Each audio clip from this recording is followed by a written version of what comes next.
Welcome back. Finland has become a key destination for Chinese athletes who want to hone their skating and skiing skills to perfection. Let's now hear how China-Finland cooperation makes winter sports popular and accessible with Veikko Halonen, Chief Executive Officer of Vuokatti Olympic Training Center. Veikko, welcome to the Hub. How are you? Ni hao, good morning from Finland. I'm very well, thank you. Good morning nice to you. Winter weather out there. Wow, thank you very much. I know it's winter weathers in Finland. You have a lot of winter weathers, more winter days than most countries in the world. And apparently Finland is doing great in the history of winter sports. 2019 was celebrated as the China-Finland Year of Winter Sports in the lead up to the Beijing Winter Olympics. What experiences can Finland offer to the Chinese, to the sports lovers in China when it comes to winter sport? First of all, I have to say that it sounds strange when you're saying that what could we learn?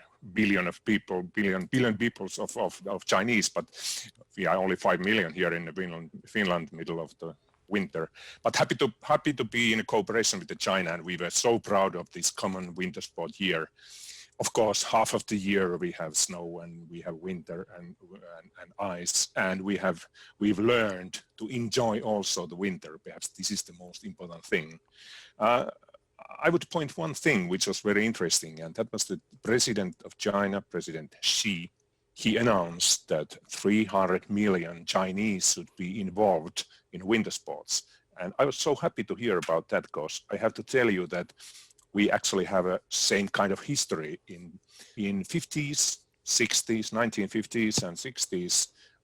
Finland announced the so-called People's Ski, which was the campaign where everybody have to do winter activities, go out for skiing, go out for nature. And after making a certain number of these kilometers of skiing or whatever activities, you send a postcard and a pack post, you get the textile mark, which could be sewed on your skiing jacket. And believe or not, 20% of the people take part of this campaign. And wow. Even I am so old people that in Finland. we are yeah, it's almost 1 million people. Right. Oh, I'm that old, and also when I was a small kid, I was doing that as well, and I remember still how proud I was about that textile mark. And yes, those guys who got them every year and different textile mark. So this is one important way how to involve people for active and enjoy the winter, and President Xi's campaign sounds very clever for us. Yeah. I mean, Veikko, you talked about a very interesting thing that is really how to motivate and encourage young kids, how to incentivize them to take up a sport and love it. I mean, I myself is a big lover of winter sports. Recently I tried ice hockey, also speed skating. I mean, it's endlessly fun, right? How, in your opinion, can Finland and can what you have been doing inspire and maybe enlighten the way Chinese can take up a winter sport? Because usually winter sport is considered an elite sport. You need a big ice skating rink or ice snow slope to be able to ski or skate. Well, yeah, I understand that.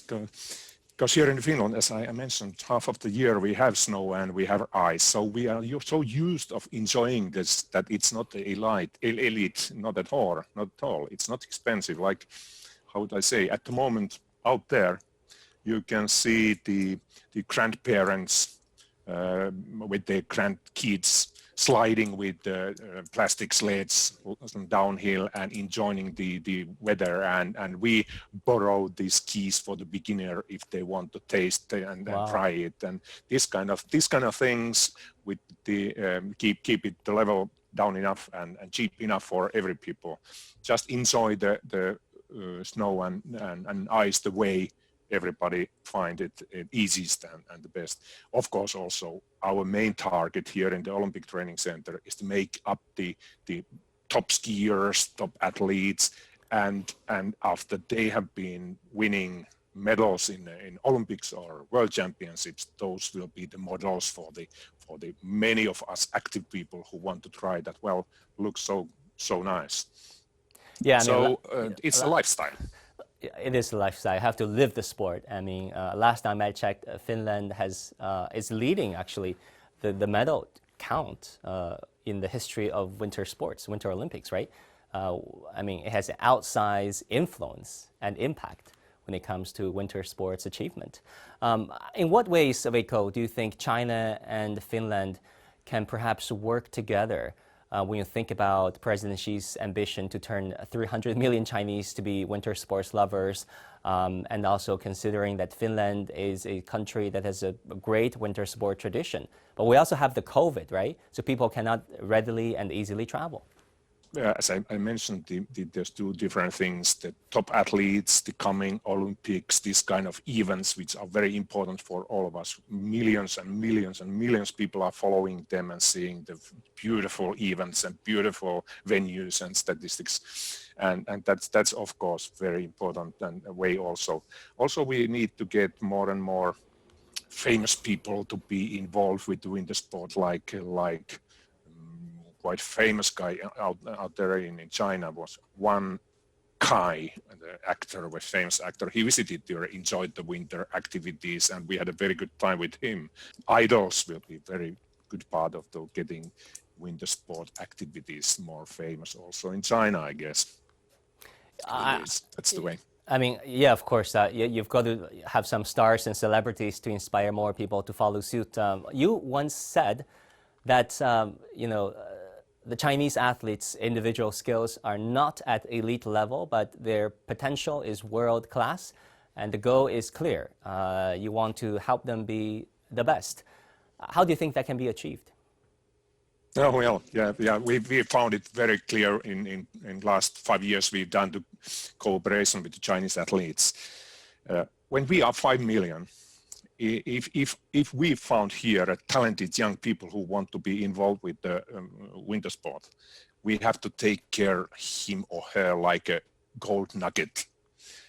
In China, you've got hundreds of very, very, very talented, high-level talented young athletes who are interested of that. But of course, the personal skills are not on that level. And also the coaching and for instance, the science of winter sport and testing, monitoring. These are the things we have been doing here 80 years. And this is the thing we try to connect.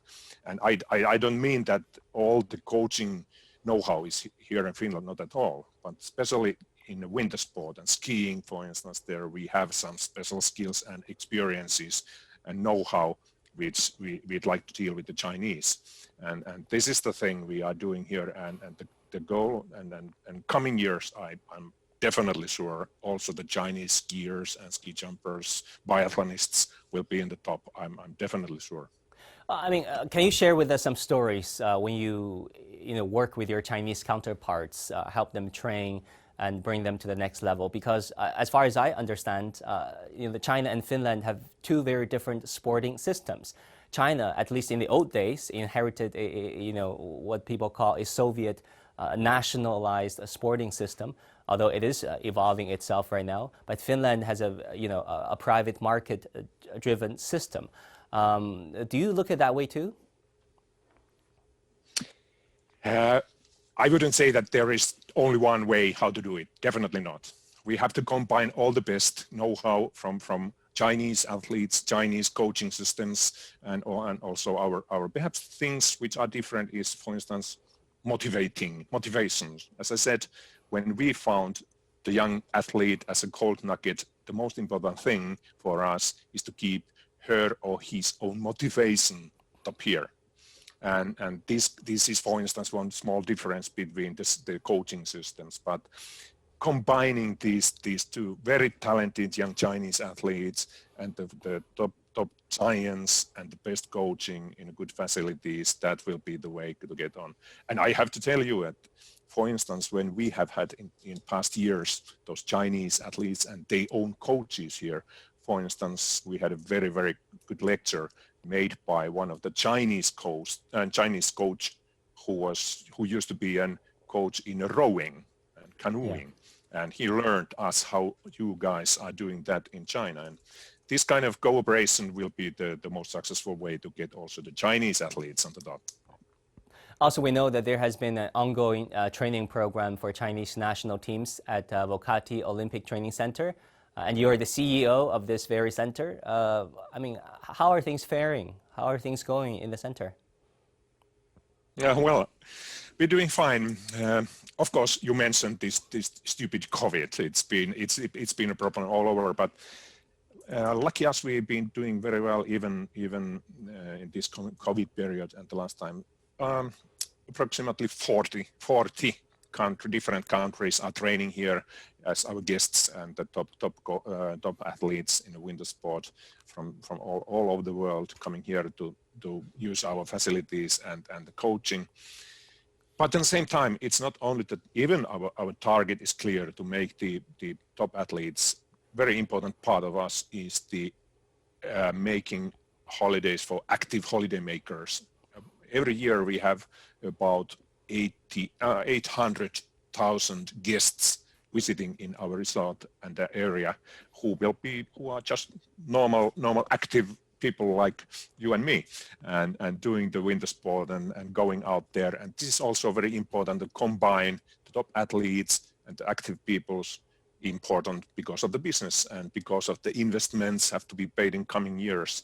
And this is also one thing which for sure we could do cooperation, because I see that in coming months those beautiful venues you guys have in Beijing Olympics will be well known all over the world, and so many other people, not only me, but many other people would like to visit and see them by themselves. And that means also that the thing we are doing here in the Vuokatti Olympic Training Center, training the top athletes and offering the facilities for the active holidaymakers and people, that will be also the future in those Olympic venues in Beijing. And finally, what will be your expectations for the upcoming Beijing Games, which is just a couple of weeks away? Oh, well, looking forward. I have to tell you that it's a secret. I also got the invitation. I'm so proud of that. I will you're be coming? visiting the Olympics. Oh, yeah, I'm happy to tell you that I am.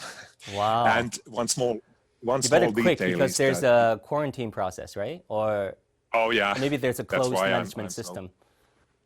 I'm so proud of that, and because of that, I have also the protocol of COVID, which was 72 pages, and for sure I'm gonna follow that very strictly and carefully, and be sure that the Olympics will be going through safely and beautifully. But anyway, when I have had the possibility to work with the Chinese and the possibility also to visit the coming venues a little, so I'm sure those will be the games, really the games, and we will see the wonderful Olympics in Beijing, no doubt about it. So shall I say, welcome to Beijing, travel safe, and take care. Oh, thank you. My That pleasure. was See you then. Mr. Veikko Halonen, CEO of the Vuokatti Olympic Training Center. And that will do it for this edition of The Hub. I'll leave you with this music video, Together for a Shared Future. It is a multilingual version of the Winter Olympic 2022 campaign song. I'm honored and humbled to say that I was part of it. Thank you for watching, and bye for now.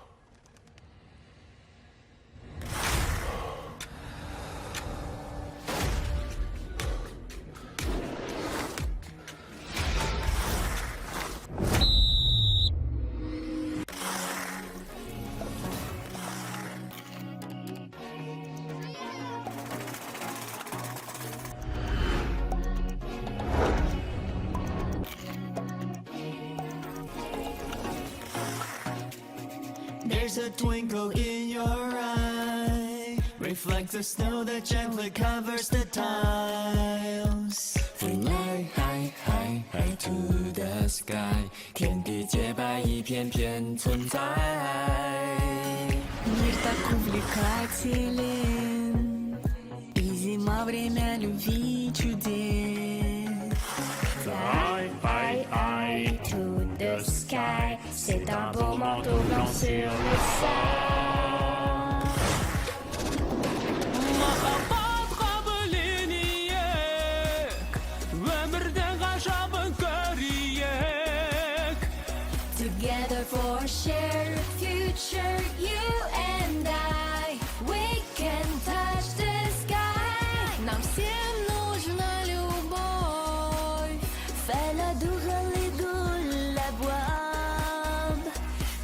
choses ensemble vers le futur, toi et moi, juntos por la mañana de todos.